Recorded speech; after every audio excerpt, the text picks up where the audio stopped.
আসসালামু আলাইকুম সুপ্রিয় দর্শক শ্রোতা কৃষিভিদ চ্যানেলের পক্ষ থেকে আপনাদের সবাইকে জানাচ্ছি স্বাগতম। দর্শক, পৃথিবীর এক ক্রান্তিকাল একটি সময় আমরা একটি জায়গায় উপস্থিত হয়েছি। এখানে প্রায় 1 একর জমিতে লিচু চাষাবাদ হচ্ছে। দর্শক, আমাদের সাথে কথা বলার জন্য একজন কৃষক উপস্থিত আছেন। তার সাথে কথা বলে আমরা এই লিচুর বিভিন্ন বিষয় সম্পর্কে আলোচনা করব। দর্শক, কথা না বাড়িয়ে আজ আমাদের পুরো ভিডিও শুরু করি।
দর্শক, যেমনটা বলছিলাম, তো এখন আমরা আমাদের পুরো আলোচনায় ফিরে যাব যে আপনার এখানে কতটুকু জমিতে আপনি লিচু চাষ করছেন?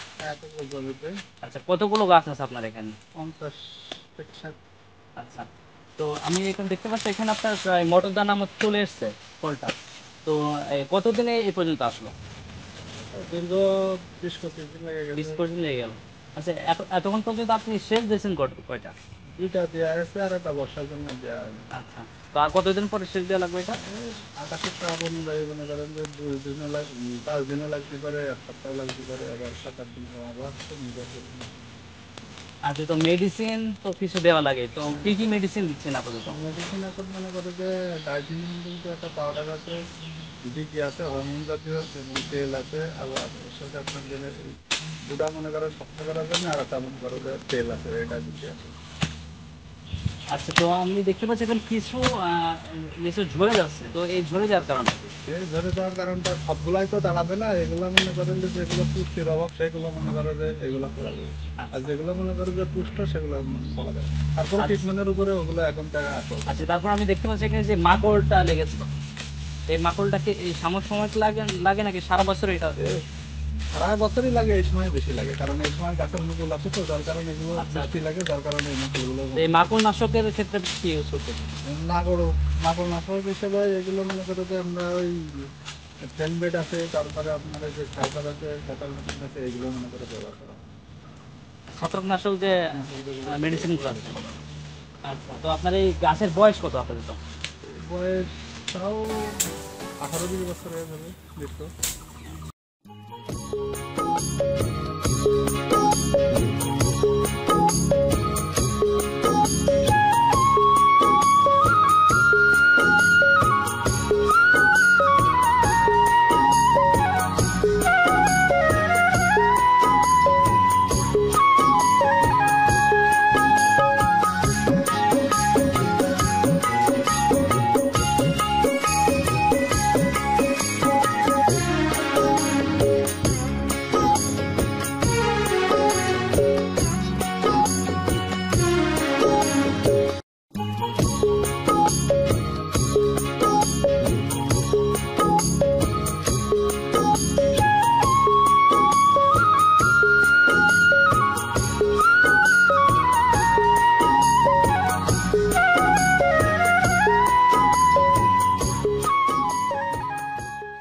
সুপ্রিয় দর্শক, আমরা আমাদের প্রতিবেদনের শেষ পর্যায়ে চলে আসছি। দর্শক, সাম্প্রতিক সময়ে করোনা ভাইরাস পৃথিবীর বিভিন্ন দেশে মহামারী আকার ধারণ করছে। দর্শক, এর থেকে আমাদের বাঁচার একমাত্র উপায় স্যার আমরা ঘরে থাকবো। দর্শক, এই ছোট্ট একটি নিউজ দিয়ে আমাদের এই ভিডিও শেষ করব। আমাদের ভিডিও যদি ভালো লাগে অবশ্যই লাইক করবেন, কমেন্টস করবেন এবং শেয়ার করে সবাইকে জানার সুযোগ করে দেবেন।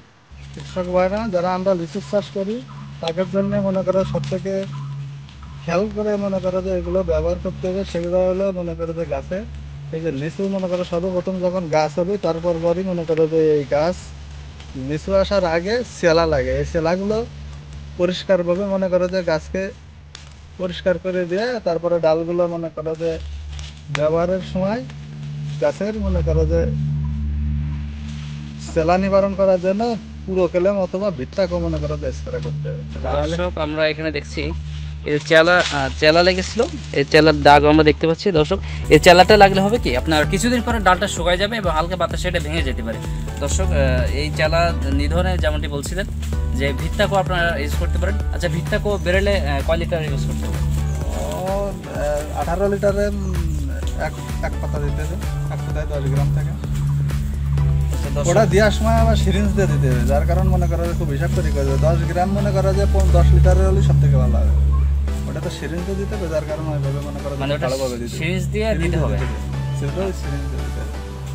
মানে যখন চেলা লাগে তখন তো ছিদ্র দেখা যায়, ছিদ্র দেখা ওই যায়। ছিদ্রের ভিতরে সিরিজ দিয়ে ওই ভিত্তাকো দিতে হবে।